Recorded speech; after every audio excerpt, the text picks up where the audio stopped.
who will guard themselves. We may become a victim of a manipulation by members of our own people, our own group, those here especially.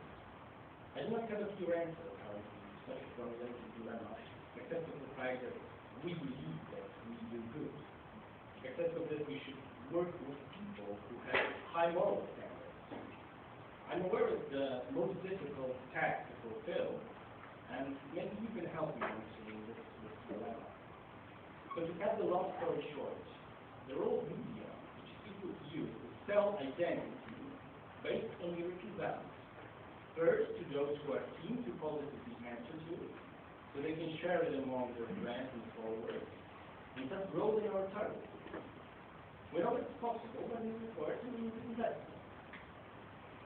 And if we want to strengthen the European soft power, we need to show the European Union that it must expand the sphere of its values. In other words, it should not operate with the inherently colonial notions of Eastern Europe, or even New Eastern Europe, but rather show that there is one Europe, common Europe. Thank you.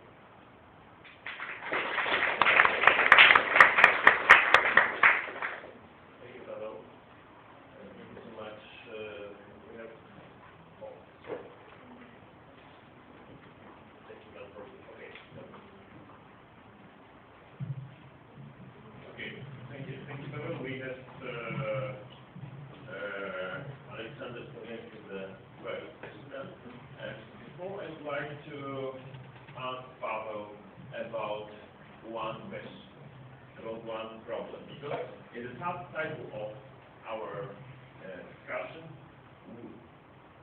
we have soft power.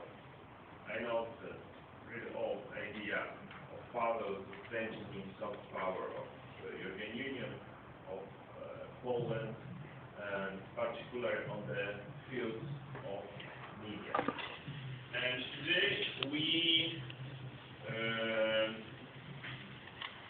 will discuss about really excellent presentations made by our colleagues from brilliant presentations made by our colleagues from Pepiczków. We will use the word like trolling, controlling, everywhere, and where is the place for the soft power? Because soft power is like positive title, it's like positive idea, maybe not only. Maybe it's another phase of regular war. It's my question to Paweł. What is your idea to fight on the field of media and particularly of social media? How to develop, how to manage the soft power to get content? Maybe soft power is it's possible to possess only by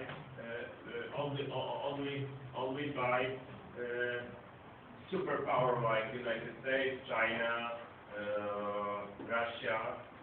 Maybe European Union has not possibility to effectively use soft power. Maybe the historical idea of Joseph A., political scientist from Harvard University, historical idea of soft power is not adequate to our situation today. Thank you, Mr. Chair. Let me start by saying that the European Union is actually not superpower. Not superpower. Yes, of course, it's not an empire, and it's even not the most important piece in this puzzle. I believe that we should rather start working on even a higher level and start talking about Europe on a higher level. We should start talking about common Europe. We should not divide Europe between Eastern Europe, Western Europe, not New Eastern Europe. There is no such thing as Central Europe.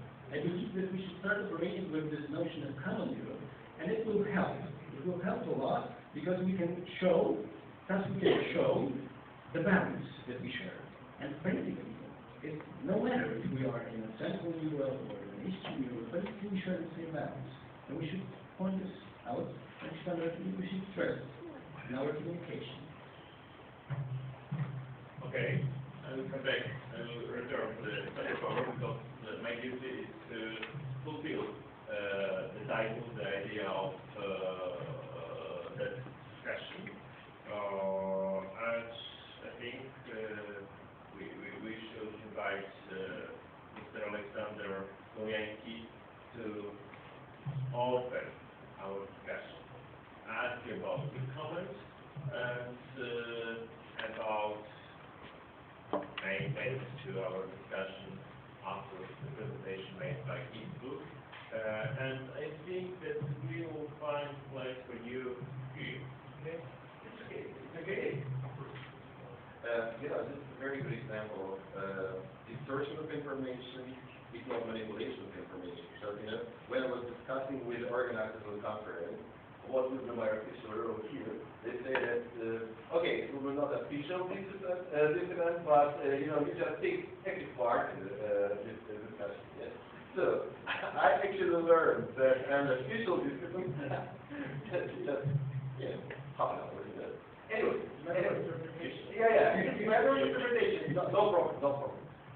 In fact, if you don't mind, I would like to change the role from active dissident to just the person who is taking the active part in the discussion, and by putting a question which really affects me, which really interests me, and I do know that the audience, to some extent, to some part, share my interest.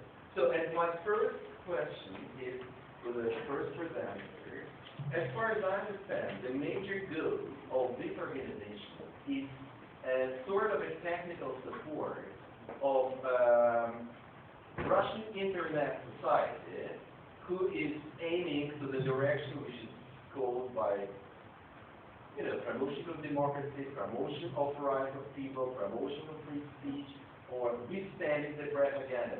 So, could you say a couple of, you know, just a couple of words for better understanding what sort of real help, everyday help, in the meaning of software or algorithms or whatever, could you present to people in Russia, mostly in Russia, to this meeting? Thank you very much. Well, we see our, when we plan our impact and our outcomes, our main impact is the transformation of civil society, and civil society does not only include human rights or democracy movements, it actually includes all kinds of organizations and initiatives that empower citizens. And our main impact is much more stronger civil society. The aim that we haven't yet achieved, and the overall impact comes as sum of three outcomes, which are increased efficiency with the help of technology, much better interconnectedness, and we see very particular value in the interconnectedness of civil society actors, both inside one country as well as their interconnectedness with their colleagues abroad, Poland included, Ukraine, Belarus included. We've supported personal democracy forums that took place in Warsaw, bringing people actually here. We see a lot of importance in this, and we think that only interconnectedness and personal ties between the activists, between people who actually have trust and because in the civil society organizations, trust and their reputation is of great importance. So if we have enough connections between people who have trust and whom people trust, even if they're not, high-level politicians and are not politicians, which is important because politicians fight for power, civil society people fight for values. I believe that's incredibly important distinction. And the last thing is actually the competence. The competence and of using new technology technologies that appear every day. We're listening now that the bio is the new tech, so in 10 years, the digital stuff that seems new to us will be outdated, it will become nothing. Kids, 12-year-old kids will be doing anything digital much better, but they will be also doing bio stuff better. And also it comes to cognitive science, the neuroscience that will affect our societies and decision-making processes a lot. It will change the society a lot, and we need to keep up with that. Thank you. Thank you, Alex. My second question. Okay, good. Yeah, my second question goes to the second presenter. To be honest, I don't know very well the role of radio liberty in free Europe in Belarus. In my humble opinion, as far as I understand, you are in Belarus in much better position as information-wise than Russia, because you are much closer to the western border of the Serbian border, and you have quite a lot of information exchange, for example, from Western Europe or from Poland. And all of us know quite an important role of radio liberty in Russia, in the former Soviet Union. So, what is the place of radio liberty in information landscape of Belarus nowadays? So, how important is it? What is the listenership? How much is the multiplication of information which you pick up from broadcasting system, radio liberty, among the people who don't listen to radio liberty Belarusian service? So, what is the difference and what is in common between Russian service and Belarusian service, and what is important? If I may to add one question more to Frank. Thank you, Alexander. Frank, I will return to soft power. We just discussing about extension of soft power.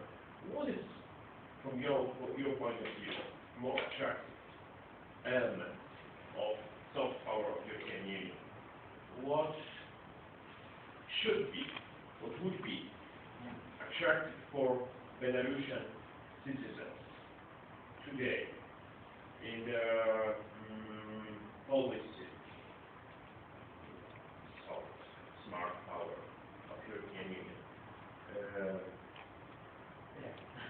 Very good questions, actually, and thank you very much. First of all, starting with RC. I'm very happy that U.S. government didn't set broadcasting of Radio Free Europe, Radio Liberty. You know, it was created in 1954 in Cold War times. It was created by CIA, to break all this, information on the wall, Berlin Wall after, and in many countries of the European Union, they became democracies. Radio Free Europe, Radio Liberty was cut off, but in post-Soviet countries it still broadcast. And now, Radio Free Europe this year, it got from Congress of the US the biggest budget since 1919. So we can tell that somehow Cold War time is coming back. And we can see that the US government just put the focus on the media as a profile, of this war, of this hybrid war that's happening now. RFC in Belarus started like Radio Liberation. It was a first name for RFC. Radę, yes. And it's interesting that its mission, its goal, and its task practically didn't change. The main, as we tell, the main, the best propaganda is truth. That's what we do. And if 30 years ago, my father who was one of the founders of anti-Soviet movement in 1980, then Radio Liberty was like the main supporter for their movement, and the possibility to find new people joining the Soviet movement. Now, RFC plays similar role, but on absolutely other platforms, social networks. I think that now, for today, and we can tell not only about RFP, but also about Radio Radę, which we're discussing Poland, European Radio for the other, WSZYSTKO, that most important is presence in unity and social networks. Because in reality, satellite TV channel or shortwave broadcasting, it doesn't play a role for a core of the society. I mean, the mobilize for society groups able to mobilize it, you know. And RFP helps to spread the message. We have now three main platforms, RFP, similar to all independent media broadcast from the European Union. We have satellite broadcasting, the same as WSZYSTKO TV, we have TV, satellite broadcasting. We have shortwave and middle wave broadcasting, but I think it doesn't play the same role as it was 30 years ago, because who in this room, who has shortwave receiver? You know? I think nobody. So it's more important for village people, for province who doesn't have internet access. And first, and the most important, as I see, website and social network presence. So we have the biggest RFP, the biggest groups in Facebook and Contact. And why I put focus on Contact? Because many people in European Union underestimate Contact possibility. In Belarus, 30% of population uses Contact every day. They use it for entertainment. And what we do with Contact as RFP, maybe it's not serious for so serious media as RFP, we put fun pictures with serious text. And that's the idea. We create dozens of fun pictures, viral videos, 30 seconds, you know, to illustrate very serious analytical text reports, discussions, shows, you know. And that's the biggest, it has the biggest need. If you see 200-300 comments under, you know, under important topics with fun picture, you know, it shows that it works. Generally, we have the reach not so big. But in total, all the Belarusian media now, they have to say,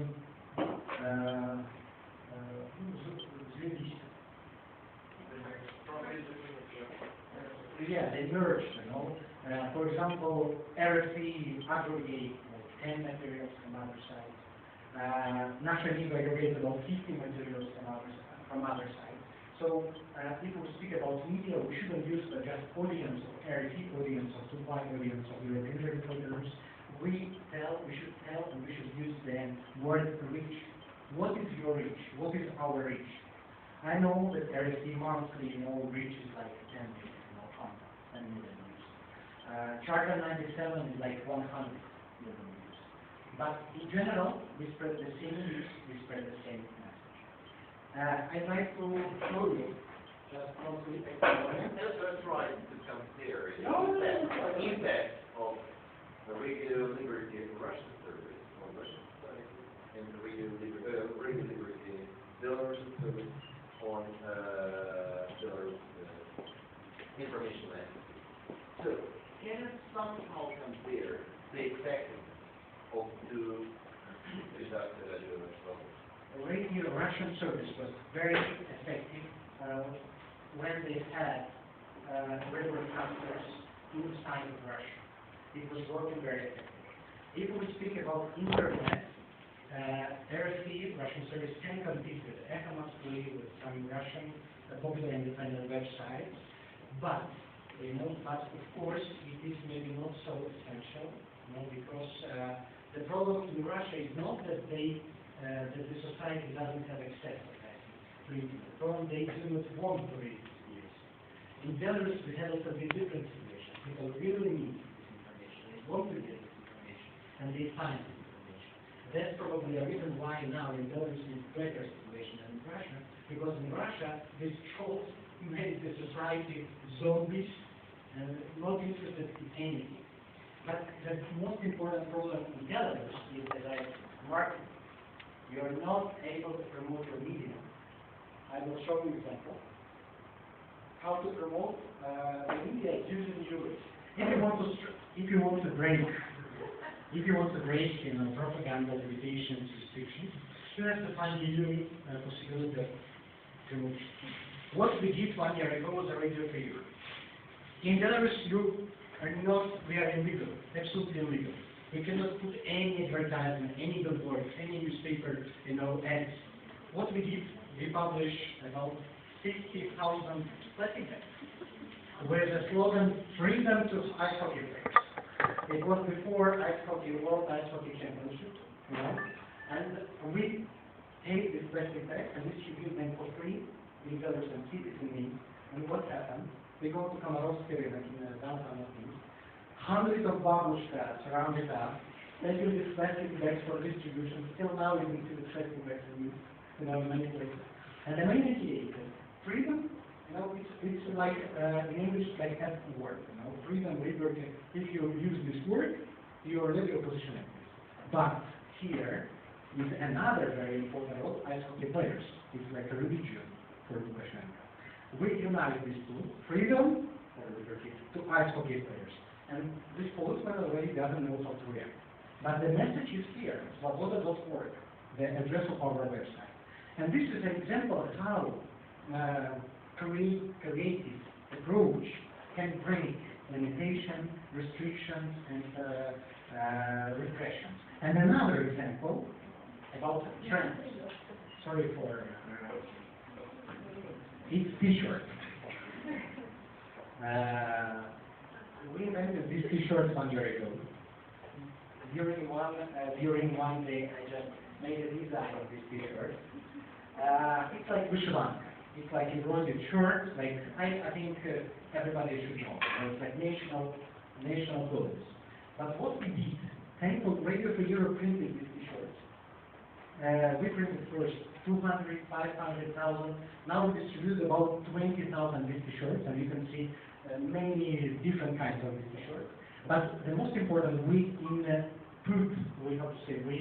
fulfill these T-shirts with a message. Who wear these T-shirts? It means that you are for freedom, you are for changes, you are for diversity rights.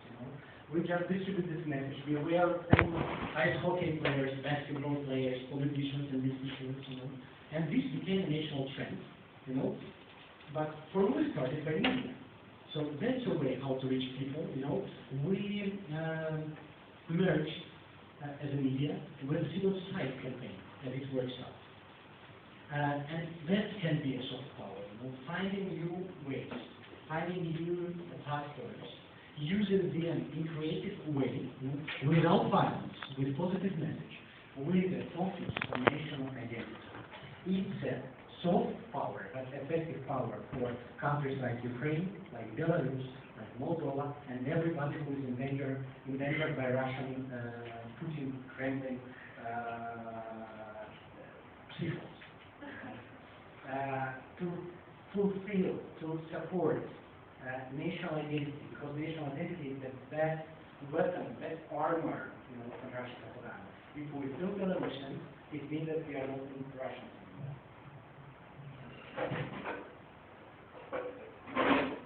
Thank you. Thank you, Franek. And I would